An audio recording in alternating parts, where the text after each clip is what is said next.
Footpath पर बैठे भिखारी की रोज मदद करती थी लड़की। लेकिन एक दिन भिखारी ने जो किया, इंसानियत रो पड़ी। दोस्तों, शाम का वक्त था। ऑफिस से लौटते हुए रितिका अपनी स्कूटी पर मोहल्ले की सड़क से गुजर रही थी। दिन भर की थकान उसके चेहरे पर साफ झलक रही थी। ट्रैफिक की आवाजें, गाड़ियों के हॉर्न और सड़क किनारे की भागदौड़ में उसका मन बस जल्दी से घर पहुंचने को कर रहा था। लेकिन तभी उसकी नजर उस फुटपाथ पर बैठे एक भिखारी पर पड़ी। फटे पुराने कपड़े, बिखरे बाल और हाथ में फैला हुआ कटोरा। धूल धूसरित चेहरा, ऐसा कि जैसे बरसों से नहाया हो। उस पर रितिका की स्कूटी अपने आप धीमी हो गई। वो कई दिनों से उसी रास्ते से गुजरती थी और उसे रोज उसी जगह पर बैठे देखती थी। उसने सोचा, ये आदमी हर रोज यहां बैठा होता है, जाने क्यों आज इसे देखकर मेरा दिल पसीज गया। उसने स्कूटी रोकी और से 1 रुपया निकाला और उसके कटोरे में डालते हुए कहा, अभी चेंज नहीं है, यही रख लो। भिखारी ने बिना कुछ कहे उसकी ओर देखा और हल्की सी मुस्कान दी, पर उसकी आंखें जैसे चुपचाप बहुत कुछ कह रही थी। वो आंखें रितिका के चेहरे से हटने का नाम ही नहीं ले रही थी। रितिका को एक अजीब सा एहसास हुआ। वो तुरंत स्कूटी स्टार्ट करके घर की ओर बढ़ गई, लेकिन रास्ते भर वही आंखें उसे परेशान करती रही। अगले दिन फिर वही हुआ। ऑफिस से लौटते ही जैसे ही वो अपने मोहल्ले के मोड़ पर पहुंची, भिखारी उठकर उसके पास आ गया। इस बार उसने मुस्कुराकर हाथ फैलाया। रितिका ने फिर जेब से कुछ सिक्के निकाले और उसे पकड़ा दिए। लेकिन उसके मन में सवाल उठ रहा था, आखिर ये आदमी मुझे ऐसे क्यों देखता है? क्या सिर्फ पैसों की वजह से रोज इंतजार करता है या इसके पीछे कुछ और है? दिन बीतते गए। अब तो ये रोज का सिलसिला हो गया। रितिका जैसे ही उस रास्ते में उस जगह पहुंचती, वो फुटपाथ वाला भिखारी उसके सामने आ खड़ा होता। वो पैसे देती और वो बिना कुछ कहे देर तक उसे देखता रहता। एक दिन रितिका ऑफिस से लौटकर खिड़की पर खड़ी थी। नीचे देखा तो वही भिखारी उसके घर के आसपास घूम रहा था। उसका दिल फिर पिघल गया। उसने आवाज लगाई, रुको, खाना ले लो। वो जल्दी से किचन में गई। मां से कहा कि कुछ खाना पैक कर दो और फिर दरवाजे पर जाकर डिब्बा उसके हाथ में थमाया। लेकिन खाना लेते समय भी उसकी आंखें सिर्फ रितिका पर टिकी थी, जैसे उसमें कोई गहरी कहानी छिपी हो। रितिका डर और दया के बीच उलझ गई। दरवाजा झटके से बंद कर लिया, मगर सारी रात करवटें बदलती रही। उसकी मां ने जब देखा कि वो रोज उसे भिखारी को खाना देने लगी है, तो मुस्कुराकर बोली, बेटी, किसी भूखे को खाना खिलाना पुण्य का काम है। भगवान तुम्हें इसका फल जरूर देंगे। रितिका ने सिर हिलाया, लेकिन मन में तूफान था। उसे समझ नहीं आ रहा था कि क्यों हर रोज उस आदमी की आंखें उसका पीछा करती है। अब हालात ऐसे हो गए कि जब भी रितिका ऑफिस से लौटती, उसके कदम अपने आप उसे फुटपाथ की ओर मुड़ जाते। उसका दिल कहता, शायद आज भी वो यही होगा, और सचमुच वो वही बैठा मिलता। धीरे धीरे ये एक अजीब सा रिश्ता बनने लगा। बिना बोले, बिना कुछ कहे, बस आंखों से बात करने वाला रिश्ता। रितिका खुद से सवाल करती, क्या ये सिर्फ एक भिखारी है या इसके पीछे कोई और सच छुपा है? लेकिन एक शाम जब उसने उसे खाना दिया, तो अचानक भिखारी ने उसका हाथ पकड़ लिया। रितिका चौंक गई। आंखों में डर साफ झलकने लगा। उसने तुरंत हाथ छुड़ाने की कोशिश की, लेकिन वो आदमी धीमी आवाज में बोला, डरिए मत मैडम, मैं आपसे सिर्फ एक बात कहना चाहता हूं। रितिका ने भौहें चढ़ाते हुए कहा, क्या है? अगर पैसों की जरूरत है तो साफ साफ कहो, लेकिन इस तरह हाथ पकड़ना बिल्कुल बर्दाश्त नहीं होगा। भिखारी ने सिर झुका लिया और धीरे से बोला, मुझे आपके पैसों की नहीं, आपके दिल की जरूरत है। मैं आपको पसंद करने लगा हूं। जब भी आपका चेहरा देखता हूं, मेरी सारी भूख, मेरी सारी तकलीफ जैसे भूल जाती है। रितिका के कानों को जैसे भरोसा ही नहीं हुआ। उसने गुस्से में डपटते हुए कहा, तुम्हें शर्म नहीं आती? अपनी औकात देखी है, एक भिखारी होकर ऐसी बातें करता है। मैं सिर्फ इंसानियत के नाते तुम्हारी मदद करती हूं और तुम इसे प्यार समझ बैठे। उसकी बात सुनकर भी भिखारी की आंखों में कोई डर नहीं आया। वो धीमी मगर दृढ़ आवाज में बोला, प्यार औकात देखकर नहीं होता मैडम। जब दिल किसी पर आ जाए तो सामने वाला भिखारी हो या राजा फर्क नहीं पड़ता। मैं जानता हूं आप मुझसे बहुत ऊपर हैं, लेकिन दिल का क्या करूं? आपको चाहने से खुद को रोक नहीं पा रहा। रितिका गुस्से से कांप उठी। उसने खाना उसके हाथ में धकेला और दरवाजा जोर से बंद कर लिया। मगर सारी रात उसके कानों में वही शब्द गूंजते रहे, प्यार औकात देखकर नहीं होता। अगले दिन उसने अपनी सहेली को सब कुछ बताया। सहेली ने हंसते हुए कहा, अरे पागल, ये सब एक चाल है। भिखारी समझ रहा है कि अगर तुम्हें फंसा लेगा तो तुम्हारी कमाई पर ऐश करेगा, वरना भिखारी को प्यार करने से क्या मतलब? रितिका को उसकी बात सही लगी। उसने तय किया कि आगे से अगर वो भिखारी ऐसी बातें करेगा तो उसे पुलिस में देने की धमकी दे देगी। और सचमुच अगले ही दिन जब उसने फिर वही बातें दोहराई तो रितिका ने सख्ती से कहा, देखो, मैं तुम्हें सिर्फ भूख मिटाने के लिए खाना देती हूं। अगर दोबारा ऐसी बेहुदगी की तो पूरे मोहल्ले में शोर मचा दूंगी और पुलिस बुला लूंगी, समझे? पर उसकी उम्मीद के विपरीत भिखारी हंस पड़ा। आंखों में वही जिद, वही चाहत चमक रही थी। उसने कहा, आप चाहे तो दुनिया से डरा दे, मगर मुझे नहीं। मुझे तो बस आप चाहिए। आप मुझसे साफ कह दीजिए कि आप मुझे चाहती है या नहीं। रितिका ने ठंडी सांस भरी और कहा, तुम्हारी हिम्मत बहुत है, मगर जान लो, मैं तुम्हारे जाल में नहीं फंसने वाली। तुम सोच रहे हो कि मैं तुम्हारी मोहब्बत के नाम पर अपनी कमाई तुम्हारे हाथ में रख दूंगी, मगर मैं सब जानती हूं। इतना सुनते ही भिखारी का चेहरा बदल गया। उसने डिब्बा लौटाते हुए कहा, अगर आप यही समझती है तो ठीक है, मुझे अब आपके पैसों या खाने की कोई जरूरत नहीं। लेकिन इतना जरूर जान लीजिए, मेरे दिल में आपके लिए जो है वो सच्चा है। इतना कहकर वो चला गया। रितिका वही दरवाजे पर खड़ी रह गई, हाथ में डिब्बा पकड़े, आंखों में सवाल लिए, अगर ये मुझे सिर्फ धोखा देना चाहता तो खाना क्यों लौटाता? फिर क्यों बिना डरे मेरी आंखों में आंखें डालकर सच बोलता? कई दिन तक वो भिखारी उसके दरवाजे पर नहीं आया। अब रितिका जब ऑफिस से लौटती तो उसकी आंखें अनजाने ही उसे तलाशने लगती, लेकिन न वो फुटपाथ पर दिखता न दरवाजे पर। मां ने भी पूछा, बेटी वो आदमी अब क्यों नहीं आता? रितिका ने उन्हें ढंग से जवाब दिया, पता नहीं मां, शायद कहीं और चला गया होगा। लेकिन दिल के अंदर कहीं ना कहीं उसे उसकी कमी खल रही थी। जो आंखें रोज उसका इंतजार करती थी अब वे गायब थी। जो खामोशी उसके दिल को विचलित कर देती थी अब वही खामोशी उसे और बेचैन कर रही थी। कई हफ्ते बीत गए। फुटपाथ पर बैठने वाला वो भिखारी अब कहीं दिखाई नहीं देता था। पहले तो रितिका को चैन मिला कि चलो अब वो अजीब अजीब बातें नहीं करेगा, लेकिन धीरे धीरे उसकी आदत जैसे बन चुकी थी। ऑफिस से लौटते ही उसकी नजरें उसी जगह टिक जाती जहां वो बैठा करता था। मगर खाली फुटपाथ देखकर उसका दिल खाली खाली सा लगने लगा। एक रात बिस्तर पर लेटी हुई रितिका सोच रही थी, अगर वो मुझे धोखा देना चाहता तो मेरे इनकार के बाद भी मेरा पीछा करता, मगर उसने तो खाना भी लौटा कर जाना ठीक समझा। क्या सचमुच उसकी नीयत साफ थी?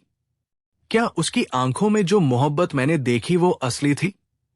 वो बेचैन होकर करवटें बदलती रही। कहीं न कहीं उसके दिल में अब उस आदमी के लिए कोमलता घर करने लगी थी। फिर एक दिन हफ्तों बाद अचानक वो उसे सड़क पर दिखाई दिया। रितिका अपनी स्कूटी पर थी और भिखारी फुटपाथ से उठकर उसकी ओर बढ़ाया। लेकिन इस बार उसने ना हाथ फैलाया ना पैसे मांगे, बस उसकी ओर देखता रहा और धीमी आवाज में बोला, आप कैसी है रितिका? कुछ पल के लिए ठिठक गई। ये पहली बार था जब उसने उससे सीधे शब्दों में सवाल किया था। वो बोली, ठीक हूं। तुम कहां थे इतने दिनों से? भिखारी ने मुस्कुराकर कहा, थोड़ा बीमार हो गया था, अब ठीक हूं। उसकी आवाज में सच्चाई थी। रितिका का दिल और भी पसीज गया। उसने पर्स से पैसे निकाल कर देने चाहे, मगर उसने सर हिलाकर मना कर दिया। नहीं, अब मुझे आपकी भीख नहीं चाहिए। अगर आप देना ही चाहती हैं तो अपने चेहरे की मुस्कान दे दीजिए। रितिका का चेहरा लाल पड़ गया। उसने जल्दी से स्कूटी स्टार्ट की और आगे बढ़ गई, मगर कानों में उसके शब्द गूंजते रहे, आपकी मुस्कान। अब तो हालात ये हो गए कि जब भी वो उसे कहीं दिख जाता, रितिका खुद भी उसे मुस्कुराकर देख लेती। दोनों के बीच खामोश निगाहों का रिश्ता गहराने लगा। धीरे धीरे रितिका की सोच बदलने लगी। उसे लगने लगा कि शायद इस भिखारी के दिल में वाकई उसके लिए सच्चा प्यार है, और अगर प्यार सच्चा हो तो इंसान का हुलिया या हालत कोई मायने नहीं रखते। एक दिन उसने हिम्मत जुटाकर उससे पूछ ही लिया, तुम्हें मुझसे मोहब्बत क्यों हुई? तुमने मुझमें ऐसा क्या देखा? भिखारी ने ठंडी सांस लेते हुए कहा, मैडम, मैंने सुना है कि आप अपने भाई बहनों के खातिर अपनी शादी टालती रही है। आप खुद की खुशियां कुर्बान कर रही है। ऐसे लोग इस दुनिया में बहुत कम होते हैं। जब पहली बार मैंने आपकी आंखों में देखा तो मुझे एहसास हुआ कि आप सिर्फ सुंदर नहीं हैं, बल्कि बहुत बड़ी इंसान भी हैं। और मैं तो एक गरीब हूं, मगर दिल से आपको चाहने लगा। उसकी बातें सुनकर रितिका की आंखें भर आई। उसने सोचा, मेरी पूरी जिंदगी मां और भाई बहनों के लिए ही गुजरी। कभी किसी ने मेरी फिक्र नहीं की, और ये आदमी भले ही भिखारी है, मगर मेरी तकलीफ समझता है, मेरी कुर्बानी की कदर करता है। धीरे धीरे वो भी उसके प्यार में डूबने लगी। अब वो रोज ऑफिस से लौटकर उसके लिए खाना पैक करती और दरवाजे पर खड़ी उसका इंतजार करती। बातें ज्यादा नहीं होती, मगर आंखें सब कुछ कह देती थी। रितिका ने अपने दिल में एक फैसला कर लिया था, अगर ये वाकई मुझे सच्चा चाहता है तो मैं इसे अपना लूंगी, चाहे ये भिखारी ही क्यों न हो। मैं इसे छोटा मोटा काम शुरू करवा दूंगी। मुझे पैसों की नहीं, प्यार की जरूरत है। लेकिन तभी किस्मत ने जैसे कोई और खेल खेलना शुरू कर दिया। एक दिन से 2 दिन, 2 दिन से 3 दिन, और फिर हफ्ते बीत गए।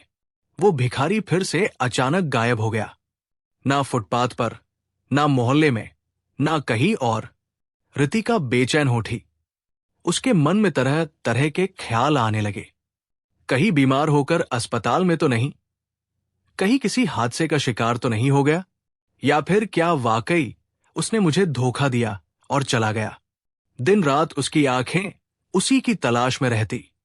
ऑफिस में बैठी होती तो भी खिड़की से बाहर झांकती, शायद कहीं दिख जाए। रास्ते बदल कर भी जाती कि शायद कहीं मिल जाए, मगर नतीजा वही, खाली सड़कें और खाली इंतजार। धीरे धीरे महीनों गुजर गए, मगर उसके दिल से उसकी याद नहीं गई। उसकी मुस्कान, उसकी आंखों की सच्चाई और उसका आपकी मुस्कान चाहिए कहना सब जैसे दिल में बस गया हो। उसके दिल में कहीं ना कहीं उम्मीद अभी बाकी थी कि शायद वो लौट आए, मगर महीना गुजर गए और कोई खबर नहीं आई। इसी बीच घर की जिम्मेदारियां और बढ़ गई। छोटी बहन की पढ़ाई पूरी हुई और उसे जॉब भी मिल गई। मां की आंखों में अब एक ही चिंता थी, रितिका की शादी। एक दिन मां ने साफ कहा, बेटी, अब मैं तुम्हारी जिद और नहीं मानूंगी। तुमने भाई बहनों के लिए बहुत कुर्बानी दी है, अब तुम्हें अपना घर बसाना ही होगा। रितिका ने सिर झुका लिया। उसका दिल तो अब भी उस गुमनाम भिखारी से जुड़ा हुआ था, मगर मां के सामने कुछ कह ना सकी। वो जानती थी कि मां उसकी कुर्बानियों को समझती है, मगर मां का भी हक है कि बेटी को खुशहाल देखे। कुछ ही हफ्तों में मां ने रिश्ता ढूंढना शुरू कर दिया। एक संडे को लड़के वाले घर पर आने वाले थे। मां ने कहा, अच्छे से तैयार हो जाना, अब तुम्हारी उम्र निकलती जा रही है। रितिका के दिल में जैसे तूफान उमड़ पड़ा। उसे लगा कि वो अपनी जिंदगी का सबसे बड़ा राज मां को बता दे कि वो पहले से ही किसी को चाहती है, मगर वो खुद उलझन में थी। वो तो महीनों से लापता था, कहीं कोई खबर नहीं। क्या वाकई उसका इंतजार करना ठीक है? रविवार का दिन आ गया। लड़के वाले घर आए। मां ने रितिका को अच्छे कपड़े पहनने के लिए कहा, मगर उसने साधारण सलवार सूट ही पहन लिया, चेहरा भी बिना मेकअप का। वो चुपचाप जाकर बैठक में बैठ गई। लड़के की मां तरह तरह के सवाल कर रही थी। पढ़ाई कहां तक की है? जॉब कहाँ करती हो? खाना बनाना आता है। रितिका सिर झुकाकर हाँ या ना में जवाब देती रही। उसका मन तो किसी और ख्यालों में डूबा था। आंखों में नमी थी, मगर उसने किसी तरह आंसू रोक रखे थे। तभी अचानक दरवाजा जोर से खुला। सबकी नजरें उसी ओर मुड़ी। वहां खड़ा था एक नौजवान, साफ सुथरे कपड़ों में, आंखों में अजीब सी बेचैनी। उसने तेज आवाज में पुकारा, रितिका। रितिका जैसे कुर्सी से चौंक कर उठ गई।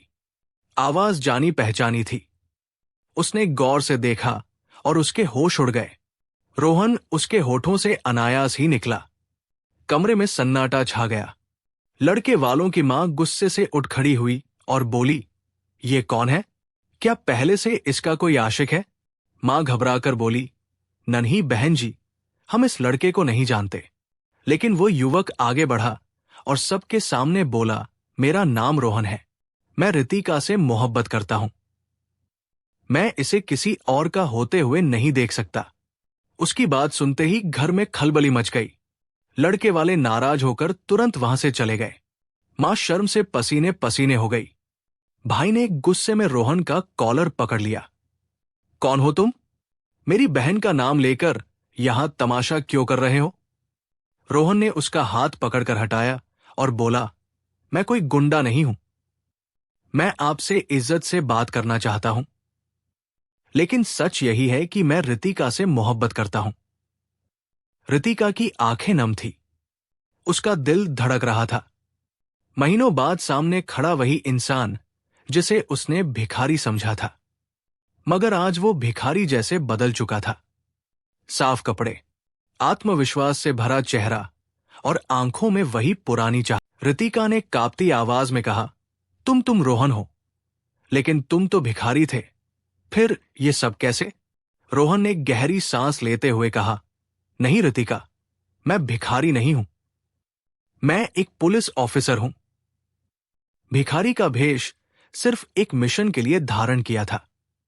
कमरे में सन्नाटा था। सबकी नजरें रोहन पर टिक गई थी। रितिका की आंखों से आंसू बह निकले।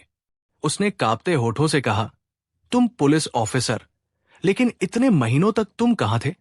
मुझे अकेला क्यों छोड़ दिया था? रोहन ने गहरी सांस ली और धीरे से बोला, रितिका, सच बताने का वक्त आ गया है। मैं दरअसल एक अंडरकवर पुलिस ऑफिसर हूं।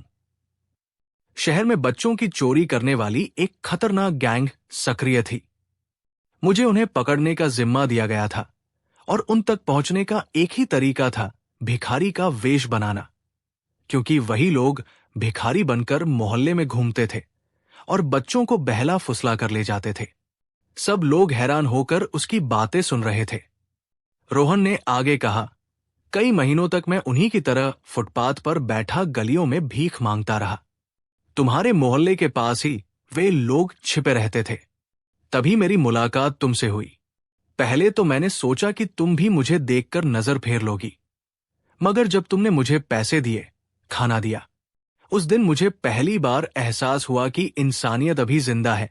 और सच कहूं, उसी दिन मैंने तुम्हें अपने दिल में बसा लिया। रितिका की आंखें और भी भर आई। रोहन ने बोलना जारी रखा, मगर मिशन आसान नहीं था। जब हमने उस गैंग को पकड़ने की कोशिश की तो उन्होंने मुझ पर हमला कर दिया। मेरी टांग में गोली लगी और महीनों तक मैं अस्पताल में पड़ा रहा। तबीयत इतनी खराब थी कि खुद उठकर बैठना भी मुश्किल था। मेरे पास तुम्हारा कोई मोबाइल नंबर नहीं था, इसलिए मैं तुम्हें कुछ बता भी नहीं सका। मगर यकीन मानो रितिका, हर दिन हर रात मैं तुम्हें याद करता रहा। ये कहते हुए रोहन ने अपनी पैंट ऊपर करके टांग का जख्म सबको दिखाया। कमरे में खामोशी छा गई। मां के चेहरे पर भी अब चिंता की जगह विश्वास झलकने लगा। भाई ने धीरे से कॉलर छोड़ दिया और कहा, तो ये सच है? रोहन ने सर हिलाया।